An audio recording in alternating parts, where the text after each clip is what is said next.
Aku tak pernah khawatir tentang hak dan batil, kata Sayyidina Ali. Yang aku khawatirkan adalah orang yang benar diam, sehingga orang yang batil merasa benar.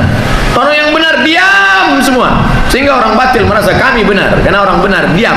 As-sakitu anil haq syaitan akhras. Orang yang diam adalah setan bisu. Ustaz, saat ini sedang gencar adu argumen, perang di internet antara pendukung ulama dan pendukung penista. Orang-orang sibuk memperolok ulama dan habaib. Bagaimana kita menyikapi hal ini, Pak Ustaz? Kalau bisa menolong dengan argumen, tolong. Yang pandai buat meme, buat. Yang pandai ceramah, buat khutbah. Adik-adik yang pandai buat video Instagram 1 menit, upload. Tolong, jadilah anda tentara-tentara ulama dan tentara-tentara Allah, cyber army. Kalau tak sanggup, saya sanggup menolong Pak Ustaz. Terus pulsa pula tak ada. Tak ada paket, bolehlah 2 giga. Tolong, jangan diam. Aku tak pernah khawatir tentang hak dan batil, kata Sayyidina Ali. Yang aku khawatirkan adalah orang yang benar diam, sehingga orang yang batil merasa benar. Orang yang benar diam semua, sehingga orang batil merasa kami benar. Karena orang benar diam. As-sakitu anil haq syaitan akhras. Orang yang diam adalah setan bisu. Paling tebal. Orang kalau dia hidup lagi, dia mau bersedekah. Ini ada iklan, takutnya sebagian bapak ibu pulang. Pesantren kilat. Artinya pesantren kilat karena copatnya secopet kilat. Kami di pesantren 7 tahun, dia kilat 7 hari selesai. Kelas 3 sampai kelas 6 SD, jam 9 sampai zuhur, jam 1 sampai 3 SMP. Materinya sirah, tahsin, tahfiz, fikih ibadah, tip nabawi, bagaimana bekam, bagaimana ruqyah. Mantap nih. Pemateri Ustaz Masriadi Hasan LC MSA, S1 Mesir, S2 Malaysia. Ustaz Zul Andri Rais, S1 Mesir, S2 Sudan, calon doktor hadis. Ustaz Hasbullah, Dr. Farid Alwi, Ustaz Sapril, trainer dari FSRMM.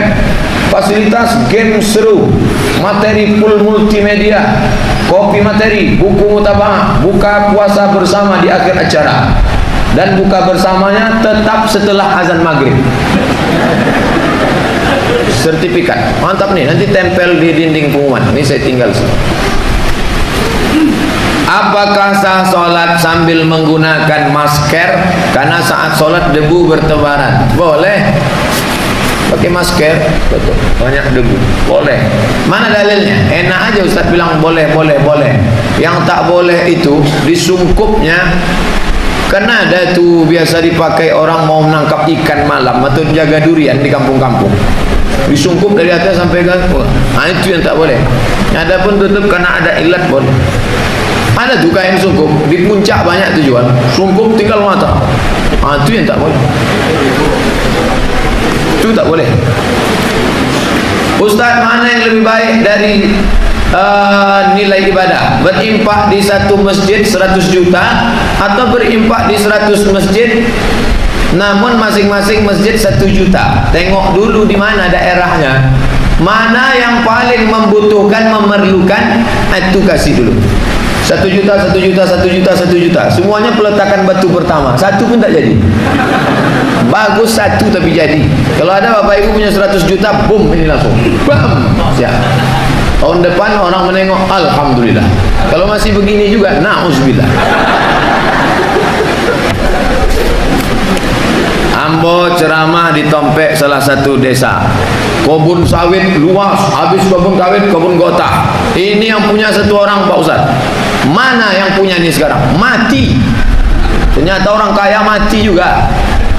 Ada dia bangun masjid? Tak ada. Seandainya dia ada bangun masjid, mengalir pahala. Ada dia bangun MDA, pesantren? Tak ada. Habis, putus. Itulah orang paling miskin di dunia. Punya harta tapi tak sempat mengambil manfaat. Bapak ibu yang punya duit, selesaikan masjid. Yang tak punya duit, ikut gotong royong. Sedekah artinya menggerakkan tulang-tulang, ikut. Jangan sudahlah duit tak masuk, gotong royong tidak, petantang-petantang nengok, miring nampaknya masjid.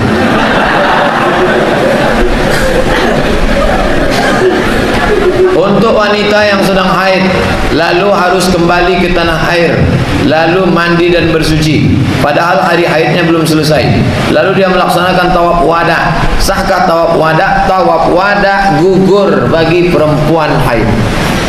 Tawaf wada gugur bagi perempuan yang haid, tak perlu tawaf wada. Makanya manasiknya benar, ikut manasik sama Pak Haji Jalal. Manasik di sini manasik. Masuk juga iklan sepotong.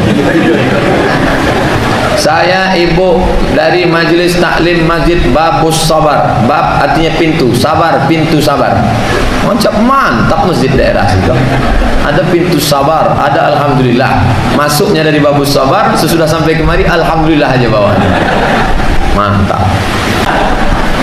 Kalau awak minjam duit di bank jumlah besar untuk biaya rehab rumah, sedang uang tersebut masih tersimpan, apakah uang tersebut harus dikeluarkan zakatnya? Setiap meminjam duit maka mesti dikeluarkan zakatnya setelah duit itu dipegang selama setahun. Pinjam duitnya kapan? 1 Sya'ban. Tahun ni kok? Ya.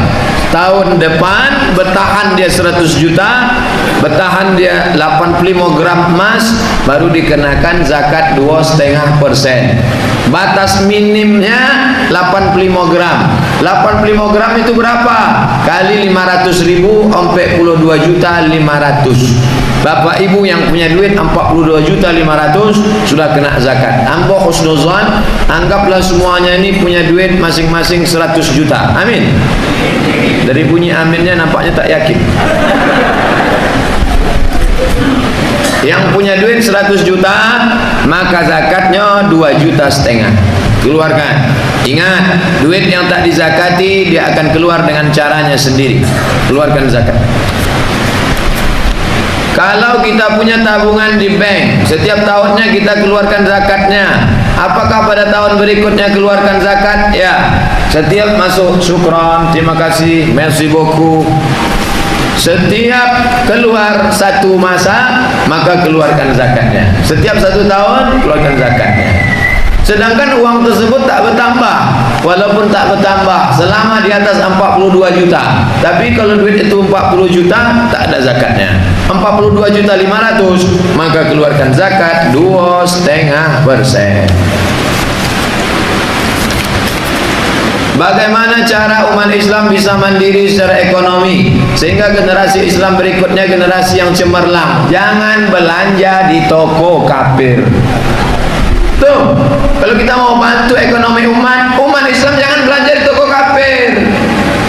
Ini beli barang-barang toko orang kafir. Memang orang kafir ini lebih baik, barangnya lebih buruk kualitas.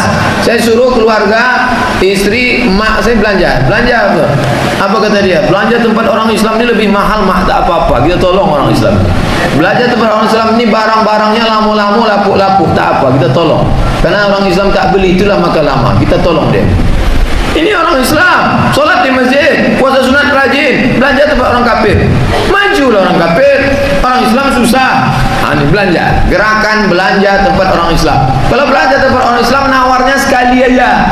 Ibu-ibu jual ikan tangannya sudah lisut jam 11 aja ditawar lah. Berapa bu? 5.000. Ish, mahalnya 2.500 ya. Meleleh air mata ibu, daripada tak laku ambil lah. Memangnya gara-gara duit 2.000 tu kaya kita? Bantulah dia. Sekali tawar kata dia bertahan, bayar. Tolong. Man la yarham la yurham. Siapa yang tak ada kasih sayang kepada orang beriman, tak disayang Allah Ta'ala. Tak ada guna banyak-banyak solat sunat, puasa sunat, tapi hati keras, tak ada kasih sayang kepada orang beriman. Di masjid kami arah kiblat sudah dinyatakan. Udah. Ini nyontek nampaknya. Tahun lalu saya sakit 1 hari Pak Ustaz, dan saat saya berniat qadanya pada tanggal 17 Syawal, tapi saya tak jadi puasa karena saya menggantinya pada tanggal lain. Bagaimana hukumnya? Boleh mengqada, tak mesti harus hari itu. Qada. Bagi yang belum mengqada, apa boleh buat? Qada sesudah Ramadan. Mengqada tak mesti pakai hari tertentu. Selama bukan 4 hari haram tak boleh. 1 Syawal, 10 Zulhijjah, Zulqa'dah, Zulhijjah 11, 12, 13 hari Jumat. Itu. Yang lain daripada itu silakan mengqadha. Jika hari ini Ustaz diponis kanker, Ustaz memiliki uang 100 juta, 1 miliar, 3, 10 miliar. Apakah ibadah yang paling baik dari masing-masing nilai uang tersebut? Apa yang akan Ustaz lakukan agar harta tersebut memberi nilai ibadah? Beribadah yang paling dekat, tak usah jauh-jauh. Mana yang paling dekat tu? Kasihlah. Kalau ada hari ini 100 juta, 1 miliar, 10 miliar, kasih. Siap masjid itu langsung. Setiap orang yang sholat mengalir pahalanya ke makam kita. Tapi tak boleh kalau sedang sakit keras, tak boleh lebih dari 1/3 harta. Tak boleh lebih 1/3. Kalau sakitnya sakit keras menjelang kematian, dia sama dengan hukum wasiat. Buka kitab fikih sunnah Syed Sabiq. Kalau dikasihkannya semua ni 100 juta, 1 miliar, 10 miliar, semua untuk masjid. Adapun anak istriku tak ku kasih kerana dia tak peduli sama aku. Oh, tak boleh. 1/3 saja yang boleh. Tapi kalau dalam keadaan sehat walafiat boleh hibah. Hibah namanya. Adapun wasiat dalam keadaan sakit menjelang kematian tak boleh lebih dari 1/3. Tidak ada amal melebihi sedekah. Laula aghantani ila ajalin qarib. Seandainya orang mati itu ditanya, "Hei, mau kau hidup lagi?" Mau. Kalau hidup mau apa? Fa as-sadaqah. Aku mau bersedekah. Syukran. Masjid kami masih memakai kiblat yang lama, sedangkan sekarang menurut internet kiblat berubah. Sementara jamaah tetap menggunakan arah kiblat lama. Minta bantuan Pak Haji Jalal supaya orang Kemenak datang bagian LBHR, Lembaga Badan Hisab dan Ruqyah. Undang LBHR, MUI, NU, Muhammadiyah, Nenek Mama, tokoh masyarakat, wakif, uang yang banyak wakaf, duduk bersama. Jangan ada yang tak ikut musyawarah. Kalau ada 1-2 yang tak ikut, itulah nanti jadi api dalam sekam. Sesudah rapat, lebih baik berkelahi di rapat daripada waktu rapat diam. Waktu rapat diam, setelah rapat menikam, menjegal kawan seiring, menggunting dalam lipatan, menikam dalam selimut. Waktu rapat itu sepakati semua. Gimana? Kita ikuti LBHR ini. Deal. Okey, sepakat. Jangan ada lagi bicara di belakang. Ya, jangan ada dusta di antara kita. Akan datang begitu, duduk bersama. Mengenai solat tarawih, kebiasaan mengikuti tarawih 20 rakaat tambah 3. Apabila saya solat di masjid 8 tambah 3, saya solat tambah di rumah, apa boleh lanjutkan untuk mencukupi rakaatnya? Bagus.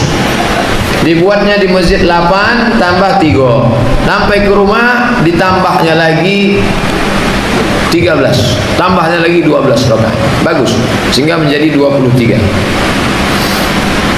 Yang 8 rakaat tambah 3, 11 Nabi. Nabi membuat 11 rakaat. Yang membuat 23 Sayyidina Umar. Nama imamnya Ubay bin Ka'ab. Ubay, aku angkat jadi imam, tapi buat 23 rakaat. Kenapa tak dibuat 11? Tak sanggup. Nabi 11 rakaat. Rakaat pertama surat Al-Baqarah 2 juz sampai lembar. Pendekkan bacaannya Ubay.